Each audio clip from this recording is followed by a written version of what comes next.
Long dream, the gaps of the theory. Believe me, it all started when she decided that she wanted to go to the sea. She asked the ice cream man where the sea was, and suddenly realized how badly his face got twisted. It seemed to her that she'd never seen faces getting twisted like that, and found it looking really ugly. She turned around in surprise and saw behind only her house, where she lived all her childhood, and where, as far as she knew, her own childhood and that of her parents had passed. Her parents lived some time ago on different floors, and now they moved closer to the attic. There, with one stained glass window, that's where they lived. Once, Dad went out to buy apples and got hit to death by a brick falling out of a blue. It was terrible.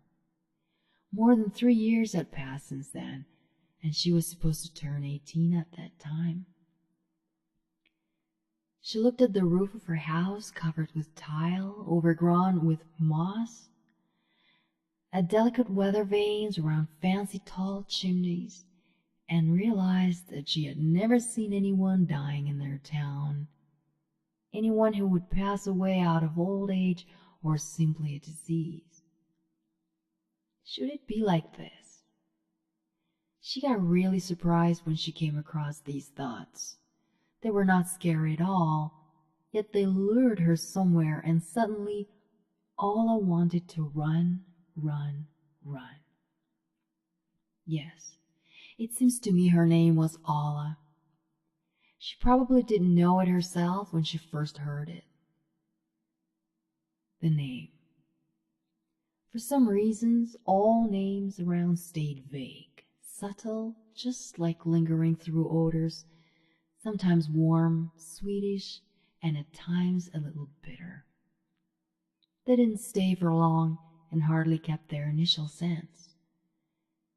Even this ice cream man, who she remembered since her early childhood, always wearing a white cap, popping out of the vast thick foliage of big trees that were hiding the street, he had some name too, didn't he? Graham, wasn't it?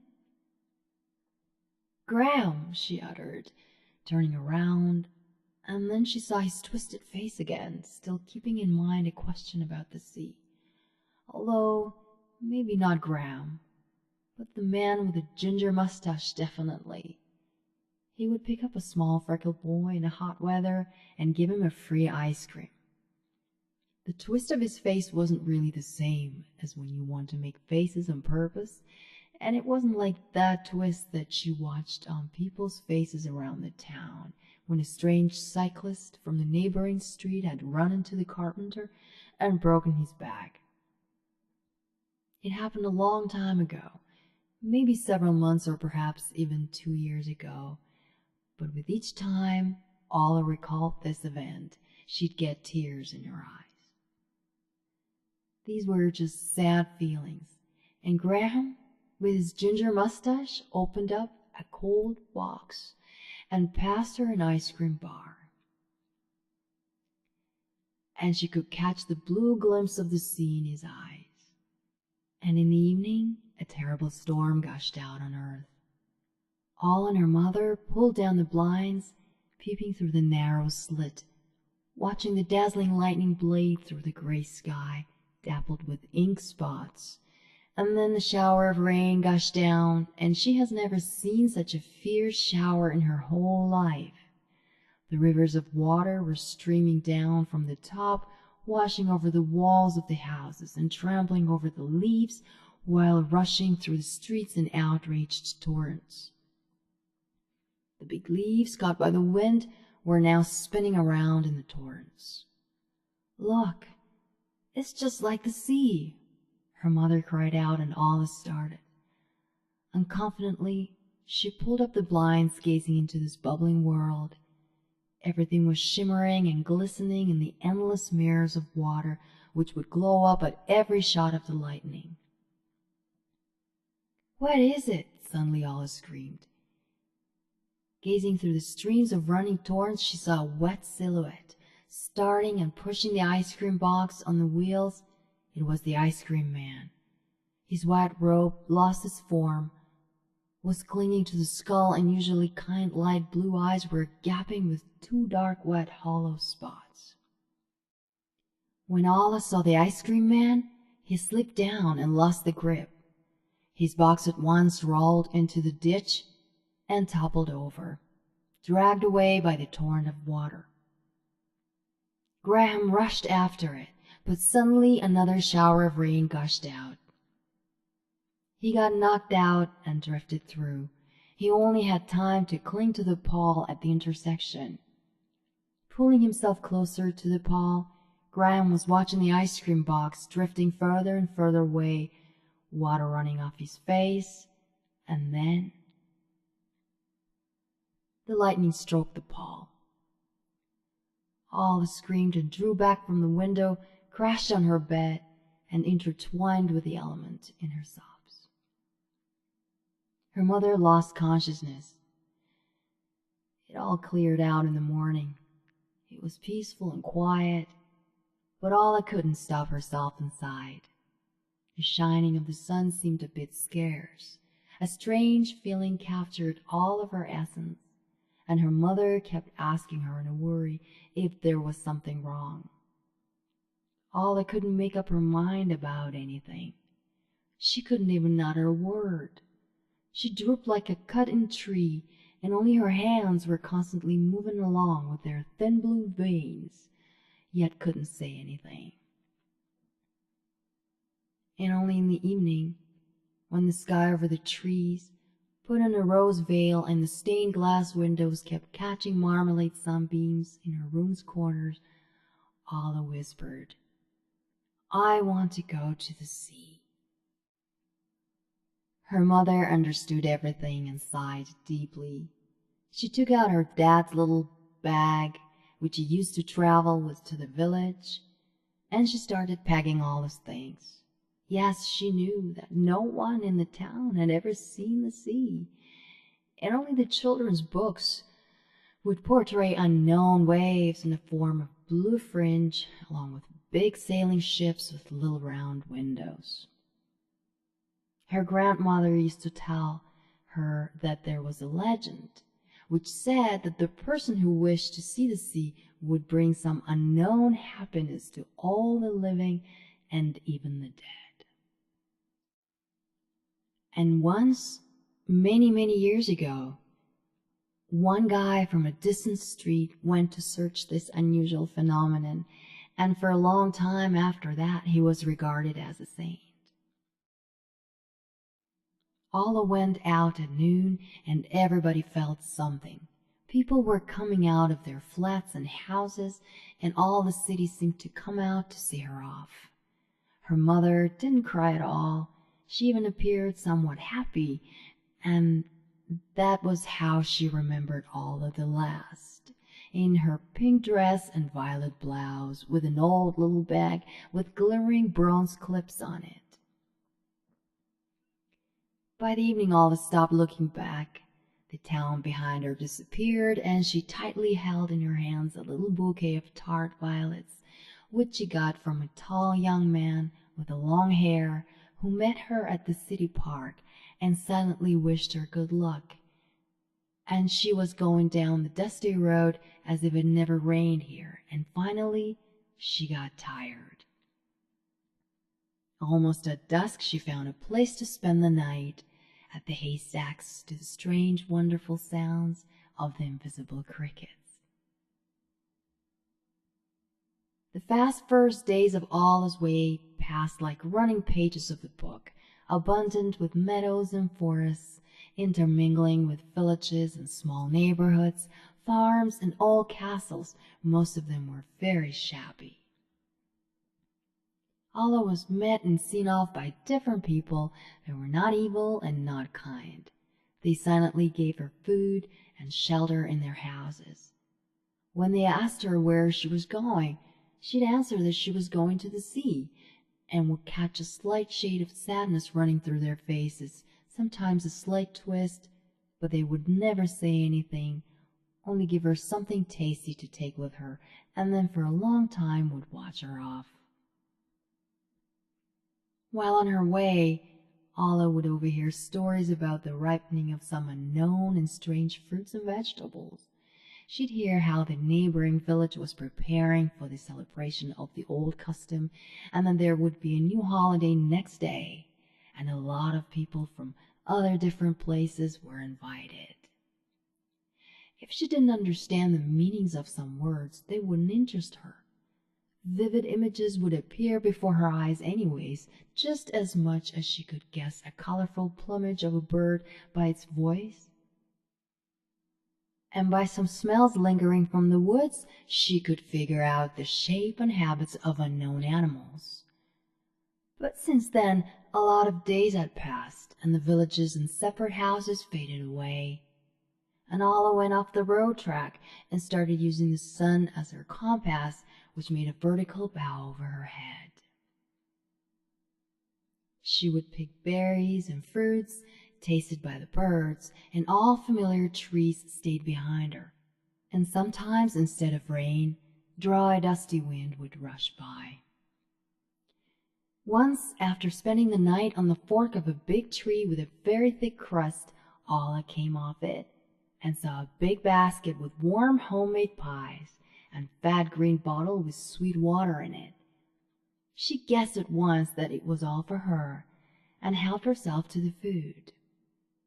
She left the basket at the tree and went further on, following the rising sun, and saw a very small man in a purple jacket and yellow boots. He had a huge nose. He was watching her cheerfully. There was some reddish light beaming around this man, sort of eclipsing everything else around him. "You, girl," he said, and pushed her with his thick finger. "Where are you going?" She thought that this man was speaking some strange language, but somehow she understood him. "I am going to the sea," she uttered, but she never heard what she said. She added, "My name is Alla." The last word drowned in the foliage, and the dwarf frowned. He was looking her up and down, going in circles around her, clumsily moving his feet. Then he said grudgingly, "You don't know yourself why you're going there, so go. You'll see." Then he came at her, stretched his big arms as if he wished to give her a hug, and said, "Give yourself to me. Then I will set you free." Alla drew back, taken by surprise. Free from what? The dwarf put his hand behind his back, gave a cheerful grin, turned around, and waddled away deep into the woods. In his hands Alla saw a big wooden key. While passing by, he threw at her, "You don't know which planet you came from." And then he disappeared in the bushes. Alla sensed that some kind of reminiscence was pushing through her memory. With a boundless surprise, she looked at herself. Before, she'd never thought that a human appearance could be something separate and special, something that others didn't have. Could she have lost it? And could she be in any other way? The dwarf in a purple jacket gave her a hint that she could be taken. And what could that all mean? And who and what would she then become? Raising her eyes at the tree branches with green tender leaves stretching towards her and far blue essence of the sky, Alla sensed that some new and strange thoughts which dwelled behind her eyes and apparently between her ears started tangling with former familiar senses and images of her memory. She wouldn't be able to explain what was coming out of it. It was just that the spirit which was slumbering before was now waking up and snatching out the images from the outside and the internal by some habitual mode, estimating them. Alla confidently stamped her foot down and moved on where she was heading. Very soon the woods ended, and she saw a black field covered with burned-out grass. The field was stretching far off to the horizon, giving a faint hint of bluish-brown mountains. The surface of the ground was wobbling when she walked over it. That, which seemed to be ashes, turned out to be a black moisture running down her shoes and between her toes. It was easy and pleasant to walk on it, but Alla couldn't help stop noticing that the earth was rotating itself underneath her feet. She couldn't reach the mountains before the dusk. She put her case on the ground, dropped her head on her knees, and fell asleep right away. It got dark, and while falling asleep, she sensed how the ashes were filling up with a phosphorus glowing green light, almost blue. It was sparkling even more, now looking like the sky. Yes. Alla saw herself sitting in the azure phosphorus sky, and the black veil of darkness above her turned out to be the earth's surface, floating by her. She could distinguish fields and roads with tiny cars running over them, hills and houses surrounded by gardens, small figures of people walking there. And then she saw a city, a very big city of high race-square apartment buildings, and between them she saw people walking, cars going back and forth, multicolored buses. All this seemed very familiar to Alla. She was gliding over the city, feeling the incredible pleasure from the flight, as if she was searching for something with her eyes. Yet no, it shouldn't be from the outside, but from the inside of her. She needed words, words that would say how this all was called and how she knew about it. Alla woke up from the feeling of falling down in the burned-out grass at the light of the rising sun and felt a huge emptiness in all of her body.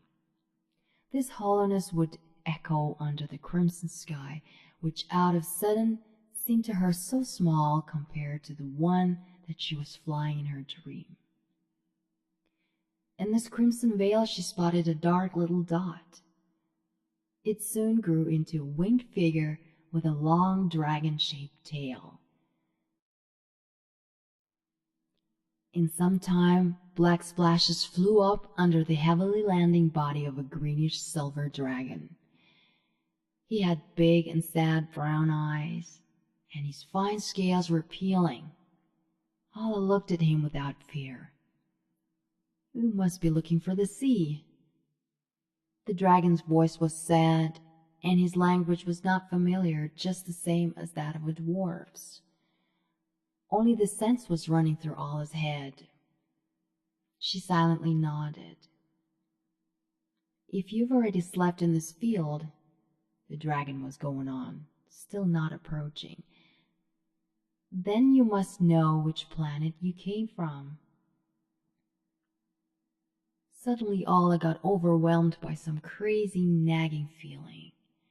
Of course. Only now the knowledge started throbbing through her as the cool freshness, the knowledge of the fact that this tranquil world had nothing to do with her true essence, and that she was never supposed to die here. She happily smiled to the dragon. He was waiting attentively for her answer. "Yes, I have seen my planet, but I don't know its name yet, and I can't understand what I need to do to get there." And then, looking at the sad dragon, Alla started to notice that the picture around her slowly changed, gradually floating into something else. Wet black ashes moved and swelled up into big sharp rocks, with a plenty of unfamiliar, unpleasant-to-the-eye insects and sinister little snakes crawling among them. Further on, she could see the looming of the shimmering pyramid-shaped rocks, with some predator birds with long red necks and sparkling eyes. The birds were sitting on the rocks, looking around and cleaning their feathers. Then Alla noticed some small bunches of people. They had torn clothes, wounds, and were covered with dirt. The people were breaking boulders, working with their hands to the bones. It was very hot. The dragon fixedly looked at Alla. "Here you are now, right at the top," he said. "You must be a very good person if you turn out to be here at once. I will explain everything to you now." At this moment, some little animal, looking like a lizard, jumped on the silver dragon and plunged its sharp teeth into his skin through the peeling scales. The dragon flinched from the pain, and when the blood burst out, the creature twitched and disappeared. All had watched everything with her eyes wide open from horror, and some new thoughts would break through her memory, releasing it, and she'd catch the knowledge of some other, absolutely different life, which had nothing to do neither with her former daydreaming, tranquil existence in her town, nor with this fantasia hell. "These mountains," narrated the dragon, "are located at the pole of the world, right at the corner of this planet. This small and nameless planet gives shelter to everyone who lives in this universe.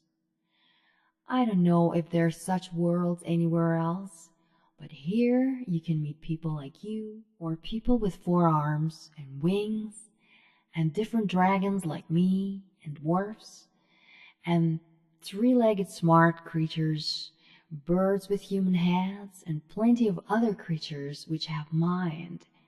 I'm not sure who wouldn't be here out of our imagination. Anyone who has a little bit of mind comes here. But life here flows like a dream. Everyone sees something familiar, but doesn't remember about the past lives. Only at some moment we can catch our essence and the true origin, and then after that we go up to the pole.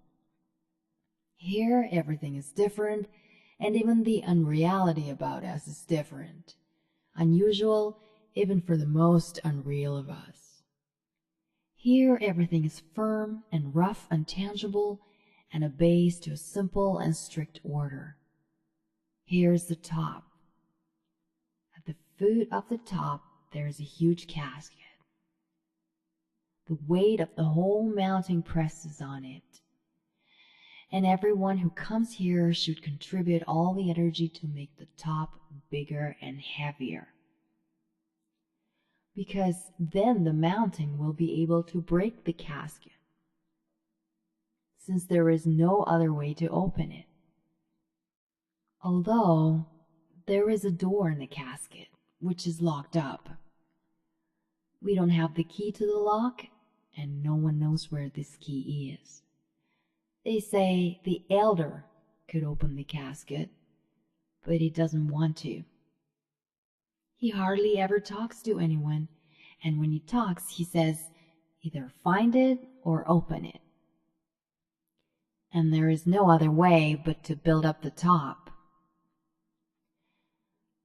But why should we open the casket? For what purpose? Haven't you seen it yet? All threads of our lives are tangled up in the casket. And when each one finds his or her thread, he or she will be able to return back to the native planet and realize the freedom and the sense of existence. Only then the billions of years of this imprisonment will end. A huge greenish tear dropped down from the dragon's eye, and a little snake, which cried too, and Alla sensed pitiful thoughts crawling out from everywhere. Oh, all of us, we don't let each other live. This sense is different, and everything is so ugly. All the combinations, pain. It's so painful. Oh, everyone is so ugly around. Terrible and ugly. Alla turned around and noticed that all strange creatures would be carrying something. Some would drag a little stone or a grain of sand. They would all drag something to the top. And the dragon himself, after talking to Alla, grabbed a big chunk of rock and took off loudly, cutting the air with his dry wings. Even predator birds would grab the rocks with their beaks and strong claws taken off.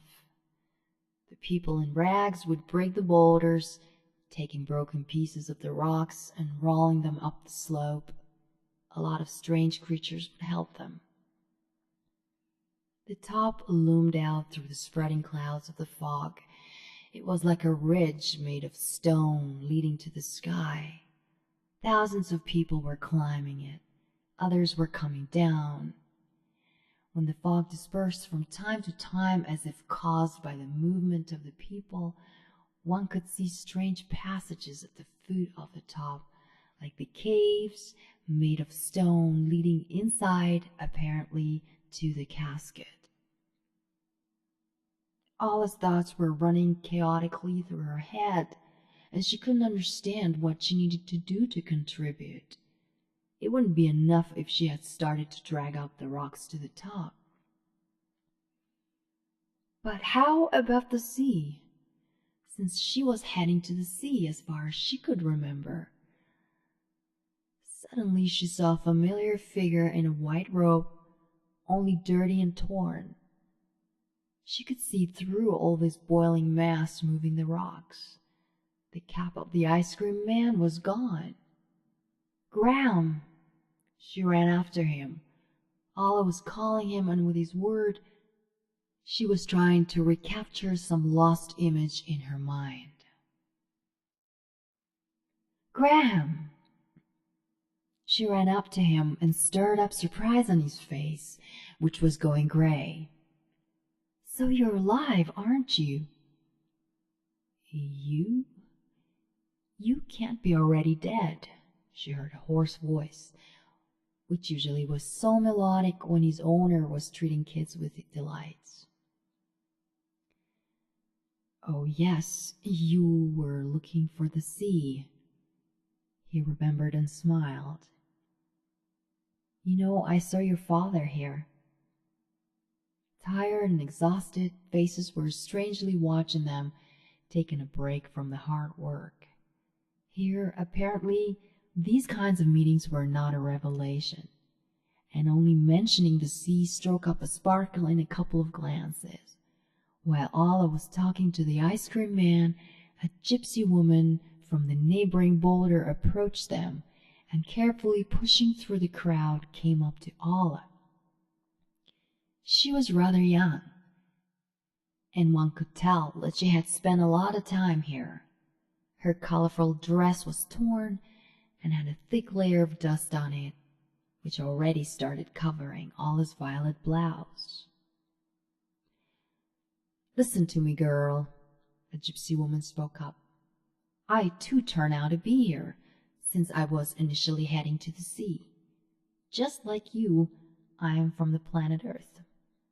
Alla shuddered.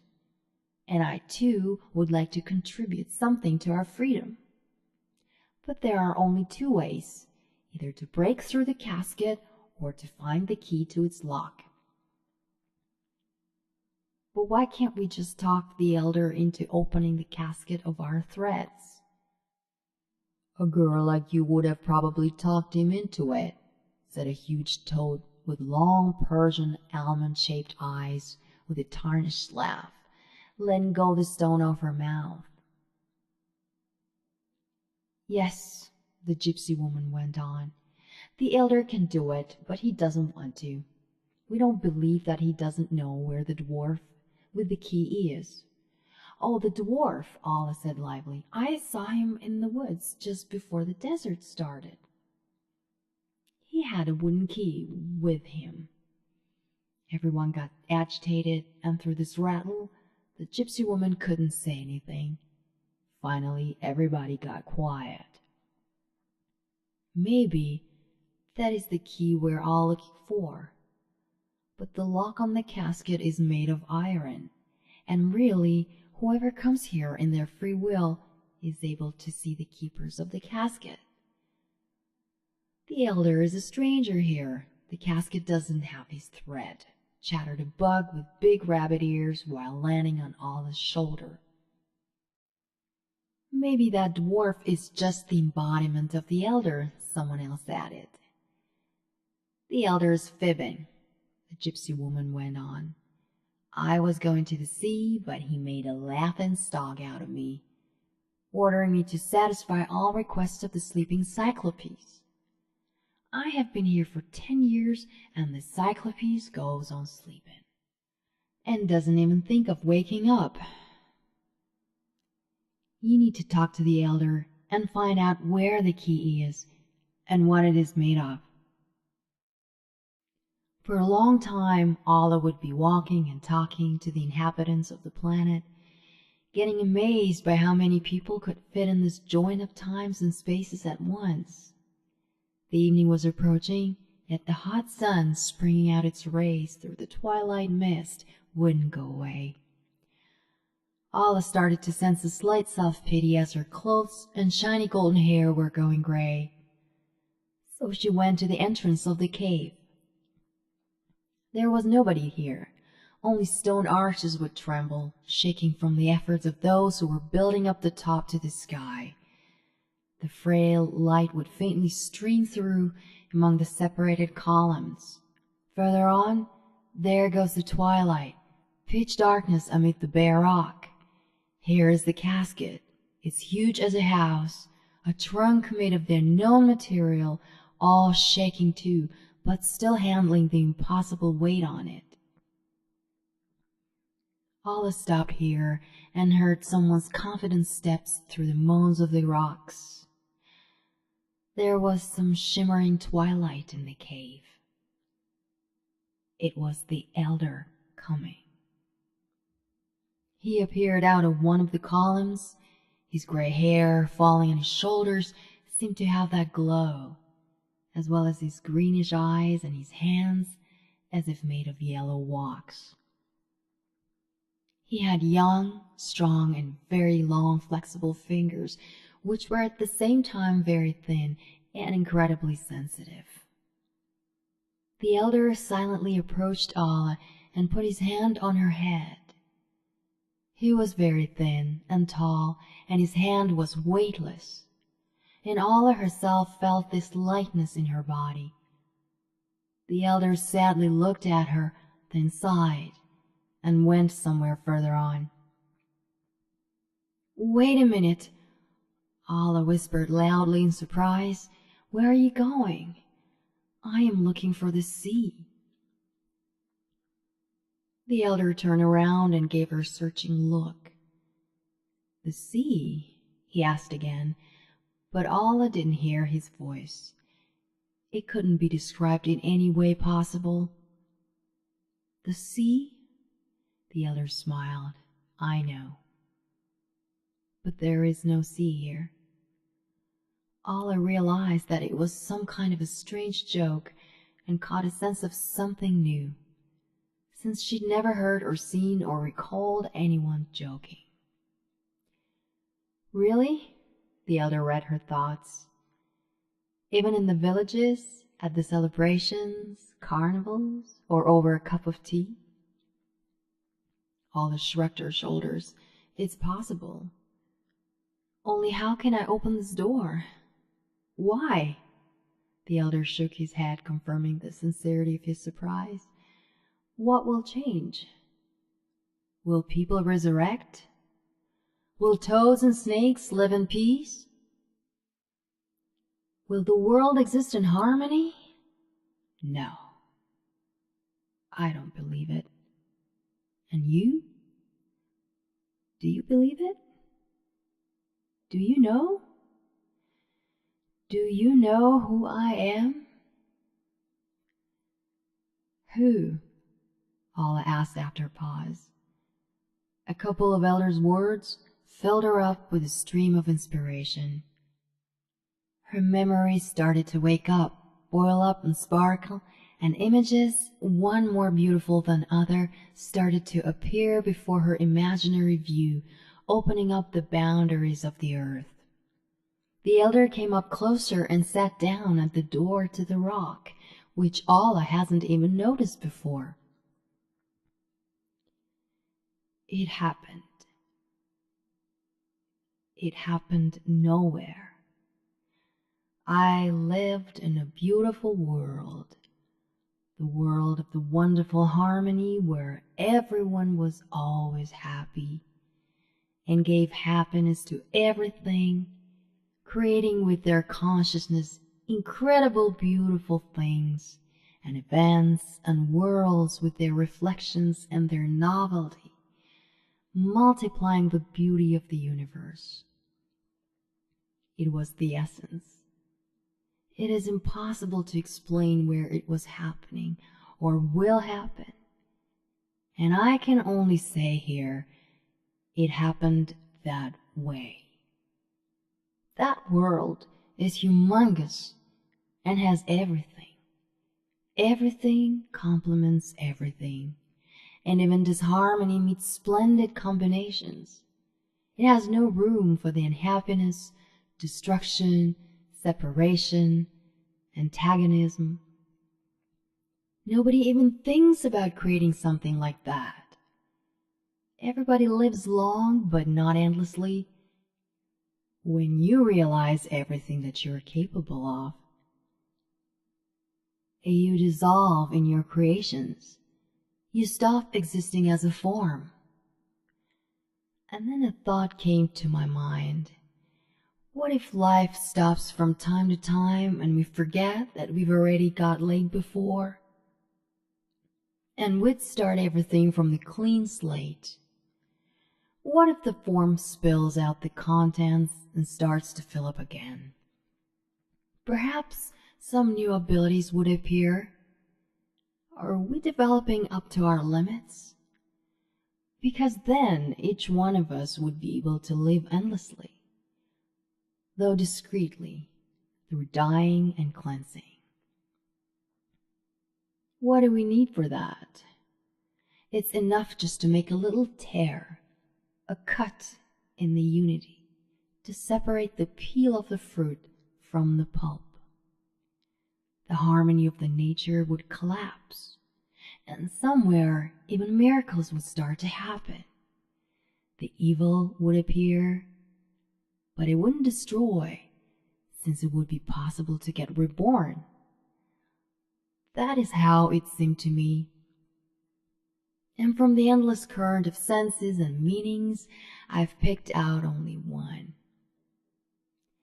I've introduced this one word, the sign. Here, the light didn't complement, but it fell apart from the darkness. The order didn't mix, but limited itself from the chaos, and the good was opposed to the evil. There was a possibility to divide harmony into fragments. The integrity has become something abstract, and the movement and development were close to the opposites. And the creatures which came to this world started to die and revive again. At the moment of death, while getting torn off the familiar world, they mix up or lose harmonies hardly found before, and then the new search becomes senseless. They now live for their own pleasure, taking it away from the world. They try to get everything from their form at once, because next time they will forget everything, and very soon it all rebelled. And I, going through my creation, fell down in it, I just got mixed up with those contradictions, since I'd expected that my creation would give birth to something new, but it just keeps on mixing up. The beauty was lost. That is the only new thing that appeared, and I haven't even suspected anything like that. So here I am, such a luckless demiurge. On this planet, however, I've managed to hide in this very casket the endless threads of lives of all the creatures.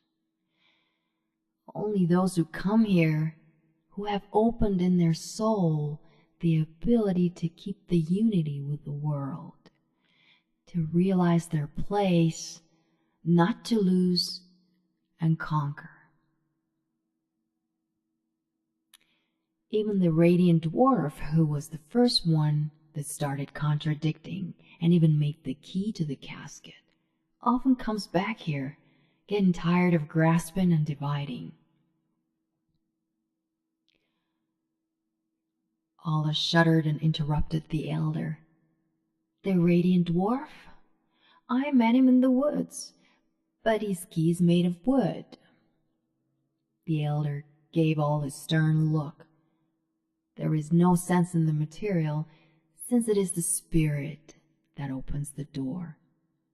If he gets something that he's not supposed to, just as much as you or anyone else, then at once he will be reborn at some distant planet and will have to wait again for a long time. Those who turn out to be here try to break the top of the casket, but their spirit is not strong enough to restore the harmony. That's why the evil creatures tend to hide, running away from the tempting and provoking themselves, scared to destroy their balance. Their world is miserable and unstable, and I am miserable just as much, since I don't have a chance to use my abilities here. Then the elder got up, looking over the head of the charmed Allah, and slowly walked back into the cave, leaving behind a blue, shimmering light. Allah came out of the cave, and it seemed to her that the color of the day had changed. She was looking at the people. They looked exhausted by the endless labor. Animals, monsters, and when they looked at Allah, they got filled with a new power, but they wouldn't understand why. In many hours of searches, Allah reached the silver dragon, and he sensed that she had found something important. She didn't explain anything to him. She just asked him to bring her to that forest which led to a burned-out field. Heavily taken off, he carried her through the mountains. Their journey lasted 7 days. When they finally reached the place where the night was coming down, they approached the black desert and the greenish edge at the horizon, which was hiding the sun. It was almost twilight when they found the tree with a thick crust and a fork. The dragon flew back to the field. I want to see a dream about my native hell tonight, he confessed to Allah. When the morning woke her up, Allah remembered her journey to the top as a bad dream. Very far, very old too. She had been gazing at the blue sky carved with the trembling foliage. Then she just jumped down on the ground. At the foot of the stem, she saw a huge basket with homemade pies and a green bottle. The water in it was sweet and smelled of a berry. Allah sat underneath the tree. It seemed to her she was scared to repeat the way once covered before. Suddenly, at the other side of the bushes rustled, and the dwarf with a huge nose came out to her from the woods. Allah saw a strange reddish light around him. The radiant dwarf smiled at her, but he had a guarded look. "Why did you come back?" he mumbled. "And the winged snake got scared of me, flew away, didn't he?" "So he got scared of me, didn't it?" Allah put away the basket, got up, and made a couple of steps towards the dwarf. Thank you for the treat, she said.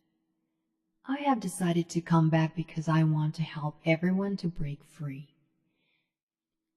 The dwarf maliciously clicked his tongue, waving his thick fingers before her face. Oh, we are so sweet, aren't we? And I assume you'd like to free me too. You've probably talked to the elder. I see you have. How else would you have found about the key? Not only he knows about the key, I saw it myself. You had it. Tell me, why won't you use the key yourself? Why? The dwarf sneered at her with a gloom. Then he got silent, hit himself on his chest as hard as he could, and started to grow up in size right in front of Alla. In a couple of seconds he became taller than Alla, then her head hardly reached his waist, and finally his huge yellow shoes filled the whole glade, and the giant tree started to squeak under his weight as he put his knee on his fork. His hollow, loud voice sounded the same grudgingly. See? Even here I can do everything I wish. I live on this planet, though some fools call me Satan. Do you know what is going to happen after all this liberation? The radiant dwarf suddenly came down to a smaller size, so that he could see Alla's face. She shook her head. I don't know, but it can't get worse. See? Nobody knows. Whatever fables the elder is telling, still he wouldn't have created all this mess without being bored, would he? Huh? Wouldn't have made it up, would he? He went down in size even more, stamped his feet, clicked his fingers, and the next thing a mug of foamy beer appeared in his hand, and he took a sip from it. Then he made a huge red lollipop roaster out of his pocket, passing it to Alla. Help yourself, girl. Sorry I overrated the size. Since when do you think that if you get these life threads out of the casket, you will instantly find the clue to everything? The elder himself is not a fool. Doesn't want to touch the casket. Something will happen when all this bunch at the top of the rock becomes saints and settles up on their planets. So I don't want to either. I just keep on teasing you all with the little key. But the others suffer. They want to come back and bring harmony and happiness there. Just like that poor man who has lost his world and turned into God. Don't you mix things up, girl. The dwarf shook his thick finger before Alla, getting shorter than her. God is in a completely different place, and he has different affairs. That's why I was the first one who rebelled, because this subject has decided to bestow his version of happiness upon us. The little old man has nothing to do with it. Alla was shocked. She didn't even notice that till this conversation she hadn't even suspected the existence of God. You say the elder has nothing to do with it, but wasn't it him who created the world? They got you all mixed up, uttered the dwarf nasally, and threw the mug of beer into the bushes, where it flashed up with a blue flame.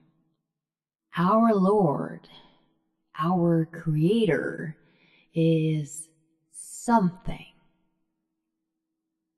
That had happened when the elder focused his idea, the main hero of his novel, so to say. Well, there is something similar to them. It is my personal observation, though. But God turns and twists everything from the inside. I know it better than anyone else. And the old man, poor thing, is an outcast in his own universe. He created it this way. He could do anything, but he doesn't understand himself what exactly he needs to do. The dwarf made a non-ambiguous twist over his temple. Alla got almost offended for the elder, for the creator. She even puffed up her lips. The radiant dwarf noticed it and started walking around the glade, coquettishly whistling, studying the grass sprinkled by his gigantic shoes, then looking at the sky. Alla couldn't find what to say. Finally she uttered, "This all is difficult for me, but what we have now is bad." "Bad?" surprisingly said dwarf, his face twisting. "You don't like this? This?" He pointed around the glade with his arm. "These splendid green trees, this blue sky with sweet little clouds, these meadows and glades, the town where you'd lived? You don't like it, do you?" Alla recalled the terrible thunderstorm. "No, I don't want to explain why it is so. Don't pick on me, you know it yourself. This all is not it. We need to open the casket." "Okay then, go and open it." The dwarf raised his eyes to the sky again. "You know, I agree." "What do you mean?" said the radiant dwarf, as if not understanding. "I agree to give everything I have," Alla said more firmly, "even myself, very, very honestly." And she looked in the eyes of the radiant dwarf. He dodged away his glance and became even shorter. He ran a couple of times back and forth across the glade. His conduct was very strange. He even went down on his fours, and for a moment it seemed to Alla that he had wide-open wolf's jaws. Then he slowly walked around Alla like he did the first time when he saw her. The red lights in his eyes started to play, and he burst into laughing. Terrifying, hellish laughter flew up in series to the invisible horizon, and there it stopped abruptly. Then the light went dim. But Alla kept on waiting for all this to finish. The dwarf cupped a couple times, took out a flask, and a couple of sips. It suddenly smelled of kerosene, and threw it over the bushes as the blue flash over them sparked up again. "As you wish, girl. I will give you the key. Here, take it." He took out the key from his back in haste and handed it to Alla, the wooden key which turned out to be so heavy as if it was made of cast iron. "I don't give a damn about your elder, your little people, your creatures. You'll see. And I won't take you either." "But why?" "I won't take you. I don't want you. Though, no, I could take you afterwards when I will want you, when the time comes. We'll see what you will do with your threads. Go, open it. Pass my fancy high to your old man. And you wait for me on your earth." And without uttering a word and turning back, the radiant dwarf disappeared behind the thick green wall of woods. Alla held the key and carefully put it in her case and went to the burned-out field. The silver dragon was waiting for her at the end of it. The dragon wasn't surprised that Alla got the key, but he was afraid that the dwarf would keep her. They flew above the field a bit, then landed on the ashes. The surface moved, washed over their feet with black splashes. Then each one of them remembered their mother planet. The pyramid-shaped rocks on the top, half hidden behind the fogs, stunned Alla just as much as for her first time. She walked on carrying the heavy case with the key, and somehow everyone knew about the contents of this case. The wave of surprise and joy spread around. People, incredible creatures, and even clever insects who dragged and pulled little sand particles to the top would stop and admire Alla in amazement. She was carrying the key to the cave, and everyone gathered gradually and moved after her, preparing for the very minute when they would get their hands on their life threads. The crowds who came into the cave after Alla were blocking the light, and only fluorescent eyes of some monsters were lighting up the way. Alla expected that the elder would meet her, but she couldn't see him anywhere.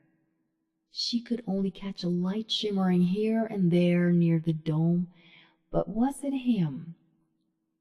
When Alla came to the locked-up door, she was very upset that the demiurge didn't want to attend such a great event. The silver dragon pulled aside the lid of the keyhole. Alla opened up the case, took out the key, and carefully started to put it in the hole. With some surprise, she noticed that the key was a tiny bit smaller than the hole itself. It was a bit loose for the hole. She started to turn the key carefully. There was some squeaky noise inside. The key slowly turned, then got stuck, then turned again a little bit, then something clicked in it, and it got stuck again. Alla's forehead was sweating. The squished-in people, all in torn clothes covered with dust, were breathing down her neck, standing too close to her. The key didn't want to turn further. When Alla tried to turn it backwards, it shook a bit in the hole, but didn't turn. "Probably the mechanism is too old," she heard Graham's voice, who was pushing himself through the crowd to help Alla. "I think we should try to be more careful with it." This unconfidently uttered phrase belonged to the dragon. Everyone save Alla was afraid to touch the key. She was carefully turning it over and over very slowly. The key turned a bit smoothly, but then a hardly audible crunch came out, and Alla took a long wooden handle broken at the end from a keyhole, looking terrified. A suffering moan ran over the crowd. Tears burst out of Alla's eyes quietly and inexorably falling down her cheeks. Nobody could say anything. Graham looked into the keyhole. He couldn't even find the remains of the key there. The ice cream man just made a helpless gesture. Someone couldn't help himself and uttered a sob. Without a single word, all the people and creatures moved out of the cave. Out, so that they could start dragging up the rocks to the top again.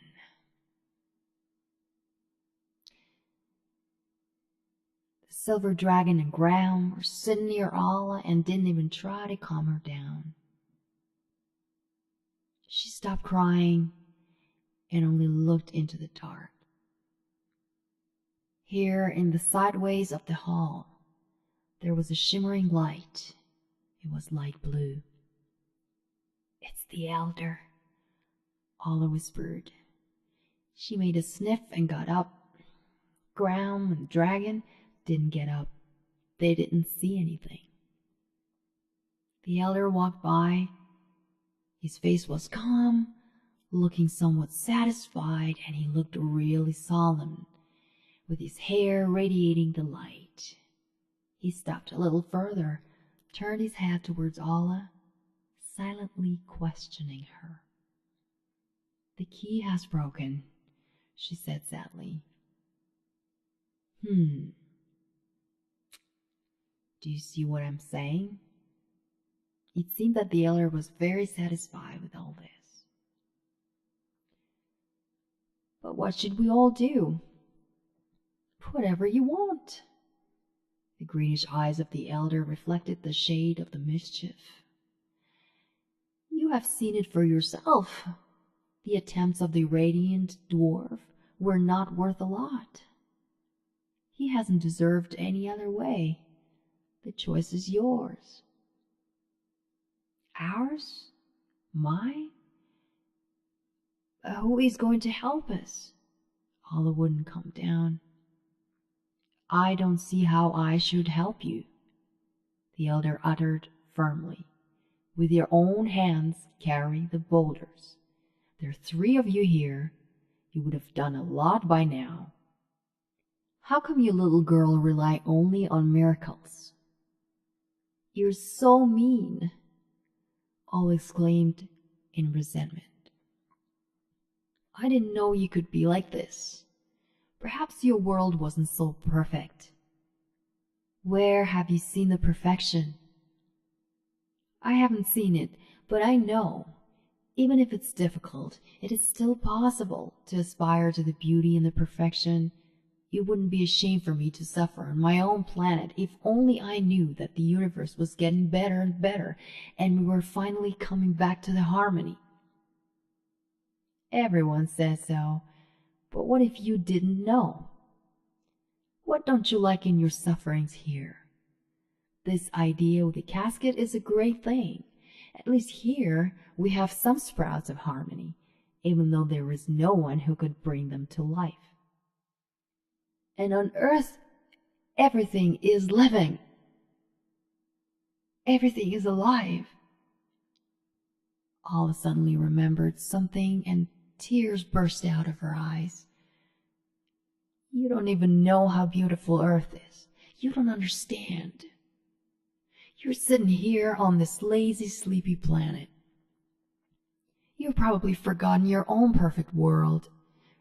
You have lost the right to change and threw away the possibility to change. Maybe you could find something new on Earth because it is so beautiful. People will spoil everything, stated the elder. Not everything. Even the dwarf treated me with pies and lollipop. He learned it from us, I know. I asked him. That's why many people don't follow God's rules, because they want to do good, and they don't know the truth. Does God know it? The elder smiled bitterly.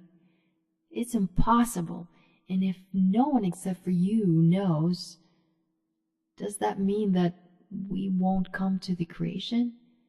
You have been sitting here endlessly guarding the casket like a monster. The elder loudly burst into laughing. The dragon and Graham raised their heads. They heard the surprisingly young and fresh laughter. When it got lost around the dome, the demiurge came closer and asked, "What else can you offer, girl?" Alla looked around. At the door of the casket she saw the fragment of the key and her open case. Something in the case caught Alla's attention. She came closer, took out a rosy apple, which her mother put there for her. It was so long ago. Alla approached the elder and stretched out the fruit to him. "Come to us, to our Earth," she said, and realized that she was speaking one of the Earth's languages. "Come to see us. I'm inviting you. Look how many different people live on our planet, but they still don't know what they want. Look at their faces, read their dreams, read our books, come to our temples. Although they don't know the unity yet, but they're yearning to find harmony. It's not just words, though we have a lot of words and have plenty of languages. I think they would really want to understand you, since they, though rarely but still, are able to recognize their mistakes. Earth is so contradictory, but it is so beautiful as well." "Don't mention the contradictions. We have Such beautiful woods, flowers, mountains, seas. Then all I realized that she and the elder were not in the cave anymore. They were gliding over the top, crowded up by the rocks, and the top was empty. There were neither people nor creatures around it, and in the eyes of the elder there was still a question. So, come to us. Let me invite you to Earth. The elder stretched out his hand towards Alla and took her apple. The world started spinning, and the mist and the stars were slowly circling around the top in a spiral. The elder let go the apple of his hand, and it rolled down the air and touched the very top rock. A distant buzz spread over in space. Through disappearing ruins, a living, shimmering light came out along with the billions of the finest colorful threads curled up in the air, dispersing, and untangling. Believe me, it's a very hard task to stay at the office at a rather hot day.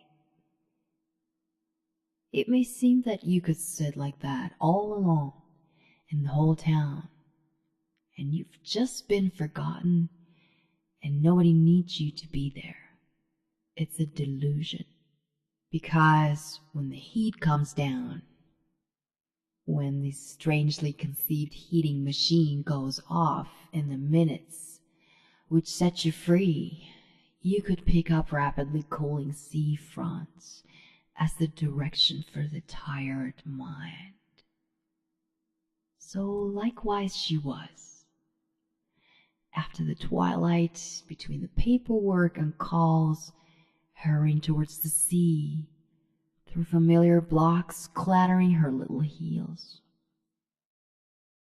The inhabitant of the sea area takes a lot for granted, while the other could spot things naturally, such as a slightly salty wind, distant cries of the seagulls, the smell of the seaweeds burned by the sun, the tense, squeaky sound of the galley.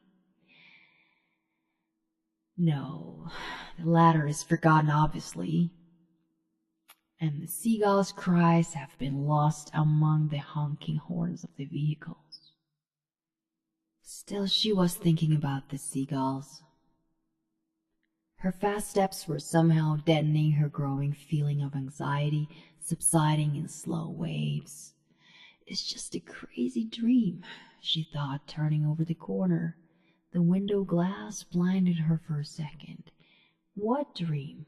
Nothing stayed in her memory.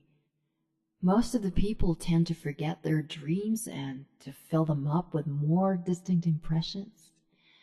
Let them not come at the daytime, even if it's hot. But today, she wanted to go to the sea all the more. She wanted her eye to catch the waves' fringe and the thin veil of the water streaming up above the sand. She wished to sense this cool, drowsy pellicle, the water that should be definitely salty. The salt should stay like a pollen on drying up fingers. Here, in 2 more blocks, the freshness is running through. What kind of delusion can creep in your dream when you drop your heavy head on the table when the air is so damp and stiff?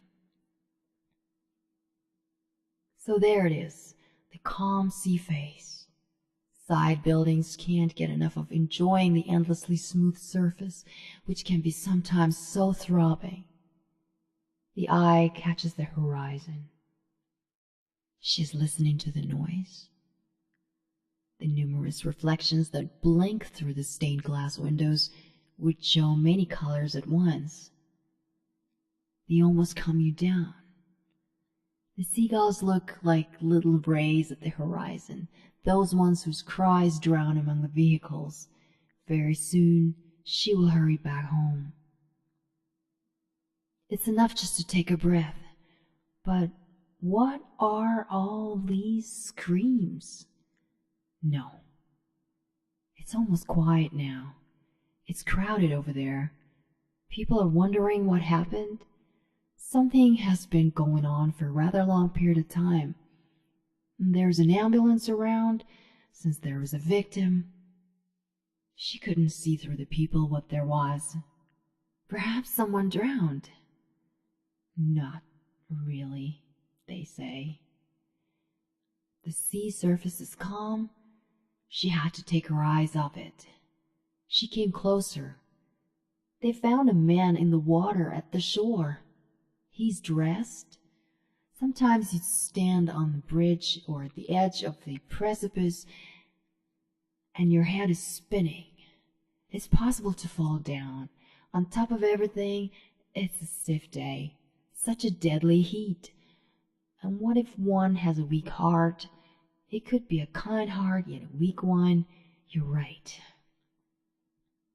Why do people relate kindness to the heart? But they found him in time. He didn't choke, don't worry, and he's dressed not accordingly. He's probably not from here. She wanted to come up to the vehicle. She was almost calm. Even if she was a bit worried, then that was because of her recent dream. He was carried in the stretchers. His face was open. For some reason, it seemed like it was happening at night. The white sheet was lifted up a bit, and she could see the edge of the purple jacket from underneath it. There was a glimpse of a shade, a catch of some troubled image inside. Not before her eyes, though. She came up right to the stretchers. Suddenly, the lying man opened his mouth and distantly took a breath. People were loitering before the vehicle. Someone pushed her. She could hear the seagulls cry. The stretchers moved because someone pushed them. They moved a bit, and then he slightly opened his eyes. People were sighing anxiously. The doctor came up, dressed in a white smock.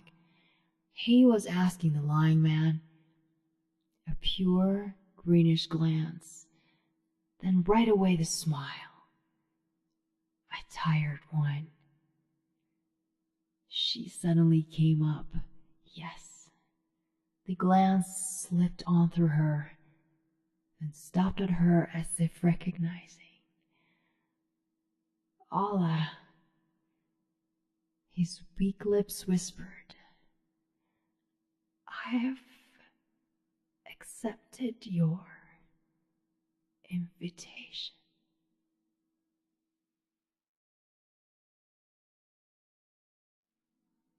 A letter from the third person. I have been cornered. Several centuries of pursuit, and a year earlier or a year later, this should have happened. Now I'm sitting in the small, empty room, trying to justify myself. It's midnight, full of weak city's darkness, but a full one. The distances are loaded with high-raised apartment buildings, but only within the 3 dimensions.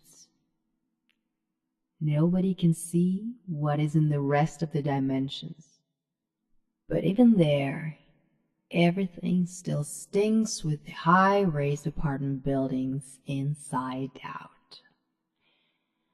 Only at 3 dimensions higher one could take a breath. It's more than 7 now. There, the air and light come along. Not the light which the physics talks about, but the light. In the room, night insects die. Simple light moths, or some green-colored, glistening and fuzzy, and some really, really tiny ones. They fly to the lamp, which freezes over the table and observes. The insects fall down and suffer in the agony for a long time after. After this, those who recovered would approach the lamp again. They can't understand that this is just a mockery.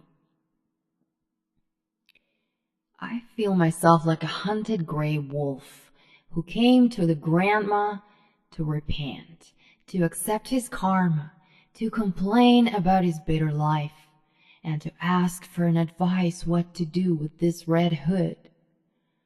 And the grandma tormented the poor wolf to the extent that he ate her up, either out of losing his mind or out of annoyance, and then desperately surrendered to the knackers.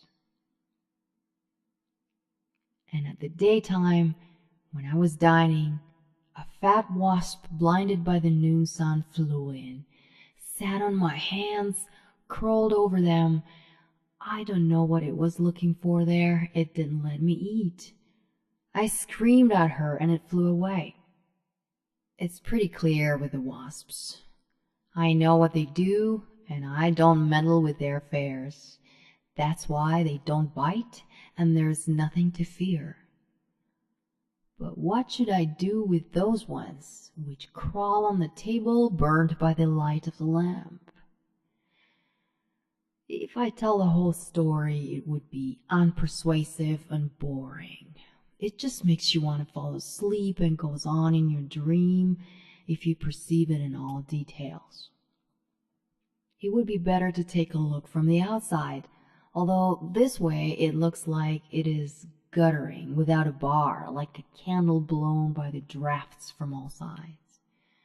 It's just a hardly interesting, concerning nobody's story, if it wasn't for the danger that it might happen to someone else. It is about itself, not about the people, or to be more precise, me. It is possible to come to terms with yourself, and usually it is the person who becomes the hero, the hero of the story. And here, the main hero is some idea, the concept, the philosophy, metaphysics, which casts the shades around itself and prowls like a ghost, searching for the victims. It is a vampire on the veins of a newly born mind. Maybe my mind is already clouded and I'm exaggerating. And if the phenomena of nature and seasons switch each other in our time, choosing a different direction, you'll see all winters as one huge boulder pierced through with the needles of the dead stars, the nails of the world creation. The autumn rain is smoking with associations in one's head, the layer of water in which the floating fish of the greenish and orange tinged lightning unwind. And you, yourself, I'm addressing you people, no offense, are the boulders on the sideway of the village track of the predetermination, and each one of you has stricken out one single thought.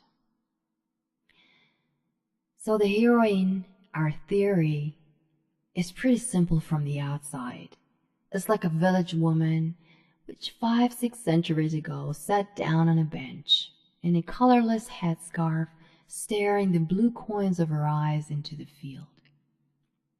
The world is the indiscrete absolute, the incredible threshold to the endless number of directions, which include the candied fruit and raisins, and the cream is the most incredible, even those which can't be imagined by he whom you will never be able to imagine. But when you cut out the little piece of this infinity, separate 3-4 randomly taken dimensions, there appears a form with a length and a width and pores, and this form produces the flavor. Even the infinity is not enough here.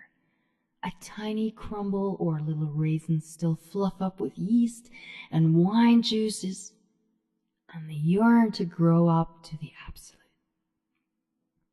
They want to expand their cover, namely the cover. They wish to become the pie, or to swallow it Nobody really knows for sure, regardless of the fact that they themselves were picked out, separated and within the small number of dimensions. Powerfully, the woman would get up from the bench, straightening up her back. She would utter smoothly, "In a whole series of lives, I wouldn't be able to gain such an experience. I would use this precise word here. This theory explains everything. It is a food-giving tablecloth on which or through which the pie of the Absolute appears. It wraps it up, and we are able to imagine the invisible. If you get acquainted to this lady, you won't need anything else in your life, since what would you place against the answer to every question? That wouldn't even be a knowledge or an information which we get loaded or loaded with from place to place, through our eyes, ears, hands of the surrounding people. So what that this circled you up? The circle is the flat phenomenon. And that is not even a feeling. You don't touch, don't eat, but you get digested. You swim over. You accept that you haven't even lived a life. Georgy Ivanovich Michurin, a Russian scientist, said that in each person there are dozens, if not more, of me's, which switch each other at the edge of the eye pupils, leap between each other, and push the frail body. And if it is so, which of these me's goes through the transformations? Which one has to come to our doom trial? For those dimensions, everything is smoother and easier. The clusters of the electrons and protons are like the forget-me-nots in the field, the track of the only piece. They have the same flavor. In its own time, the particle lives and works and cognizes eternally. In the timelessness, it is the yellow sand that remembers our footprints on the seashore. It aspires to grow and become one, contributing its track of the creation to the work of the smaller particles. Don't always look back at the covered steps. The yeast is still fluffing up, and juices are ripening and blossoming again and again, and moving the slat of light speed up a notch. The speed changes are not important, yet the light is our abilities, our gifts. The bustling me's within the skull's box love the light and dream to show off before each other with the sparkle of their frame. But all this is only a game with yourself. The light passes by. The forms of associations are shimmering with their edges of only one state, taken only for one single life. The state of the awe or the depression depends on what side you enter it from. So now that the me's have found and known each other, came together into one, now the soul values the unity and gets upset about the onlyness, wandering through the history and running on the scalp of the planet, which jets on through the dense spiral and thinks that it is walking on its own. But there are a lot of planet hunters, and what should that little raisin do? That determined proton which dreams with a gnaw to run into the same one. It would pierce in, change the trajectory, gain a new life, a new direction, look around on its way, now and then looking through the dream's cables which fly in different times, then pierce in again, give an impulse, gain a new flesh. The Creator looks at it and studies the matter, recalling his own experience covered a long time ago, if what he created is smart enough. After all is world-piercing, you bump into this lady on the bench. Whether those are the palm trees or the birch trees, the space of the faded sky and the slight shivering of the wind's tired muscles, all this is just the pattern of the eternal mirror of the Absolute's unfathomable depth. The model almost childish, yet still a whole little clod which claims to be the truth. It is just impossible to forget this unusual and sincerely participating in everything face. And she asks you to say, to create, to transform. Reflected in this pattern of clouds and offered to you a cup of water blue from the sky, you will see in it either yourself or a mischievous devil, or an angel who descended and condescended to the insomniac world of someone's dream. They said the messiah of such light appeared behind the steering wheel of a hastily called taxi. He had an impartial, calm expression on his slightly Asian face, with pale little mustache hanging down and thin, sensitive nostrils. There was twilight around for some reason. It all came down to the listening to the voice of his eyes, instantly calming down and carrying away from the boredom of the brown's worries. It was that mirror chain that scares to death the one who forgot about the timeless space of the loneliness. He was holding the steering wheel with his soft touch of the faded yellow gloves and couldn't make a mistake in choosing the way. The narrator couldn't express the strange, rib-like words of their conversation, and only kept describing every thread of the Messiah's old jacket over and over, the way he blinked his short eyelashes and turned his head. I'm embarrassed to say that I stayed silent. I comprehended all this, recognized the necessary work of the settler exploring the new world, silently listening to the story, with sadness remembering thousands of pages of the psychiatric definitions and fairly good science fiction encyclopedias. And then you call yourself from above to keep yourself from collapsing into the billions of cheerful, brisk, shy me's, and pass yourself a wet hand, sweating from the excitement, spilling through the yellow glove like that river which doesn't allow creating one thing twice. The symbols have flooded my narration, but I think it's fair. You always strive to give everything a sense instead of reflecting, cognizing. The sense is a registered goal and new time quality. My heroine has her own sense out of any certain trend. She gives birth to the crossing knots of the times. She respects the cross as the symbol of realization. But she breaks the pattern of the predetermination. The pattern is strong only from the inside, since from the outside the directions blend in with a huge acceleration, and you instantly see yourself flying in a new dimension. Here there's a new cross, and when they drag you up to it to be crucified again, you desperately cry out, "Why have you left me?" Suddenly not believing in yourself anymore, forgetting to catch that straw of the little ray for the next, yet not the last way. It's scary to forget which directions were there before this.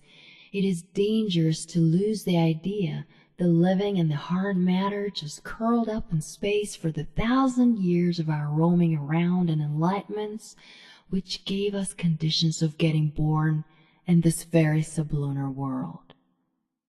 And instantly you fall into the billions of wordless performers, who switched the melancholy of the loneliness unity to the back way of the subway crowd. And then you hear about the other dream when you were fighting with someone at some ruins, shooting all yours once, including yourself. The sense of numbers is different. That who is the second runs out of the cartridge, and you, the first one, see him, you, killing himself. It's a disgusting picture. Coming by the tub filled with liquid, you see a naked corpse in it, red and black spots all over the body, and you wonder where you can find some food, some meat. By the way, this all happens among the unfinished buildings. The human grows human qualities within himself, which correspond to the cosmic standard. It is the agricultural point of view, so to say, Mr. Maturin for the human tasks. The unshakable question is what to believe in, the abstraction or the two-legged thing. You keep telling yourself that you see only images around and not the objects. You look at the sky and perceive not the physical essence but a romantic mirage. You see the curls of the clouds, some emotions of the azure sea. A rather real object in the elements movement creates and goes through the changes without looking at the meaning or the behavioral pattern. To predict the actions of the raging particles, they have invented special schools and styles. In the schools, they train you to apply words correctly. The determinations are tangled up in the order of the chaos. And after all that, they say that we see the world. It is all secondary. Someday you will comprehend the dream that happened to one of my friends who forgot about the order. A drunk trooper with a Tommy gun bangs open the door to my room. Get out! The order has changed in the mountains. So my friend narrator moved sideways to the window and jumped out of it. It was the 5th floor. My consciousness sincerely pushed out a thought. Will there be a series of fires shot at the gray face of the TV, a sudden gift of this life? And how painful might it seem to leave so suddenly? To fall down from the height unharmed didn't seem to be possible anyways. And in each new transformation you aspire, anticipate the situation of resuming your acquaintance with this melancholic witness of the births and achievements. You expect a support from her and get an admitted naked powerlessness. Because when you realize that beyond these fields and clouds there is nowhere to go, that you will always come to them only, and Our Lady at the threshold is and will be a thin girl with whom you were acquainted to almost by force at some concert, and a silver-haired old woman who called you over the fence of her cottage, and even sometimes a stoic elder with his good but untrusting staff, who turned down the promised land.